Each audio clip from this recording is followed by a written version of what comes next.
So yes, Sunday's game was an absolute debacle for the Minnesota Vikings, just getting smacked that all on the floor by 37 points at home. It's just,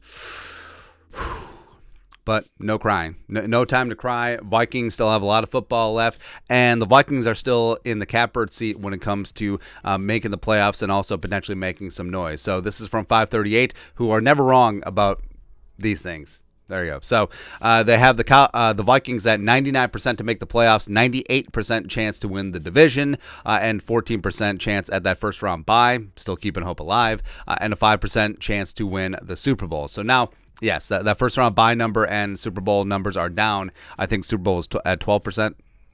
Maybe it wasn't that high last week, but sort of is what it is. But the bottom line, the Vikings are 8-2.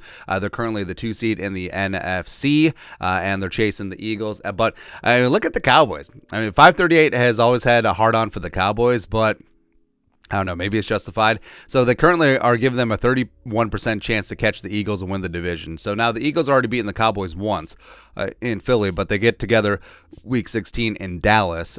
So, I mean, hell, maybe the Vikings are chasing the Cowboys versus the Eagles. Either way, they're down to head-to-head, whatever. But Cowboys have a 23% chance to get the first round bye and blah, blah, blah, blah, blah, blah. So, look, also, everyone oddly loves the Niners. And now I understand it because they have a great defense, and then you got McCaffrey and Debo, but Jimmy Garoppolo is still your quarterback. I don't know. That's all. But even though they're only 5-4, trailing the 6-4 Seahawks, they're given a 59% chance to win the NFC West. Seahawks only 38%, and blah, blah, blah. Basically, your 7 are quasi set, and it's coming down to like the Commies and the Giants chase a 1 wild card spot. And maybe the Falcons catch the Bucks for the NFC South, but that's really about it. But then, I mean, well, the Vikings loss just makes it really... It sucks because we can't even celebrate that the Packers have a 0.7% chance of winning the division, which is ironic because most Packers fans are on a 0.7 anyway. But the Lions actually have the second best chance to overtake the Vikings and win the division. At 4-6, Vikings are 8-2, even though the Lions are already down a game in the head-to-head. So looking at the NFC North, I mean, right now, Vikings do have that 4-game lead, and they have a game up on Lions, Packers, and the Bears. Oh my! So they're still in the catbird seat. I mean, there's a reason why the Vikings still have a 98% chance to win this division. But of course, as a Vikings fan, you're like, what can go wrong? Also, you see 98, and then you just have like traumatic flashbacks. Like, maybe not so much. So. I get why fans are sort of down in the dumps because I mean that was sort of a turd burger to throw in there after a 7-game winning streak, and then it's all of a sudden it's revisionist history. It's like, well, they got beat by the Eagles and the Cowboys, so they're only 2 real teams. Oh, are the Bills real? Just wondering. And week 1 were the Packers trash? Well, they're trash now, but were they trash then? Possible. It's like, oh, these 1-score wins were just so fluky, blah, blah, blah, blah, blah, blah, blah. Even though last year, all the Vikings 1-score losses, it's like, well, this team is garbage. They're absolutely not close because a 1-score loss is the same as a 40-point drubbing. Get the hell out of here. But I get it's recency bias, and now you're looking at your 8-2 team, and you're thinking about, hey, if we tank to 8-9, how high can our draft pick be? No, it's so stupid. It's just ridiculous, man. So I also... keeping up alive, the rest of the way.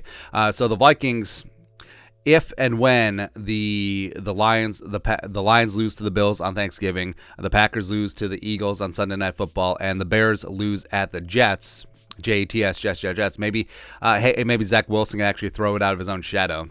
It's ridiculous. But if and when that does happen, and then the Vikings get their ish together, beat the Patriots on Thanksgiving evening, guess what? Check mark goes to the Vikings. They can secure. Maybe it takes 2 wins. It takes 2, baby. Me and you.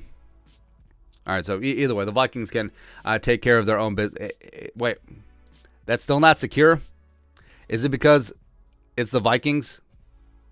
Why is it still over 99%? Oh, well, we know how math works, but it really doesn't matter because, the Vikings, they got to get up off the canvas. I actually think that the short week is going to benefit them because if it was a normal week, they would have Monday and Tuesday just to brood and stew. They'd be in the building doing weights and stuff, but, 2 days off just to be saddened and sullen about all that stuff, but they got to get back to work because the Vikings today today on Monday are having a practice, or they'll have a walkthrough or a simulated practice. But either way, they're preparing for the Patriots, and then they'll have full practice on Tuesday and Wednesday ahead of their Thursday game. So, there's no time. There's no time to wallow and feel sorry for yourself.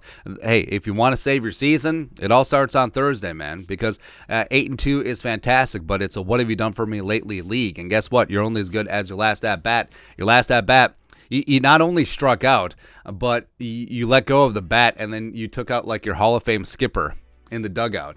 You just like schwacked. It's like, oh, he's the Yankee Clipper now. That's it. But I think the Vikings can get their ish together. The Patriots team, even though they have a great pass rush, hopefully Kevin O'Connell brings a better game plan, especially since they're going to be without Darisaw. So running the ball, moving the pocket, getting the ball out of Kirk Cousins' hand fast, because the thing that sunk them against the Cowboys was, hey, we have a bunch of injuries along the offensive line. We're still going to put 5 out in the pattern, and Kirk Cousins is going to have these 5 and 7-step drops, these long developing plays. It's like we're watching Norv Turner's offense again. So they got to get away from that. The Patriots and Mac Jones, their offense is eminently beatable, so I think the Vikings can win themselves a game on Thursday. Then they beat the Jets. Then they got to beat the Lions, who are red hot right now. Then they got to beat the Colts and the Giants. So, the Vikings have a nice chance these next 5 games to really get their season right, get their head right, and get this team going in the right direction as they head into the playoffs. But as of right now, again, I get that it's easy to be emo, say that the Vikings are frauds, even though, hey, do you think the Vikings are frauds after the Bills game? Or were you celebrating and wilding out just like everyone else? All right, so stop being emo. We've had your mini funeral for the Cowboys game, but we're on to New England. And the Vikings still have a fantastic shot to get into the tournament, make some noise this season. But your thoughts are thoughts. Keep Skull alive. That's all. That's all, man. Let us know in the comment section below. Subscribe for daily Vikings takes. Must support the work. Put a little something in the Venmo. But till next time, Skull production value.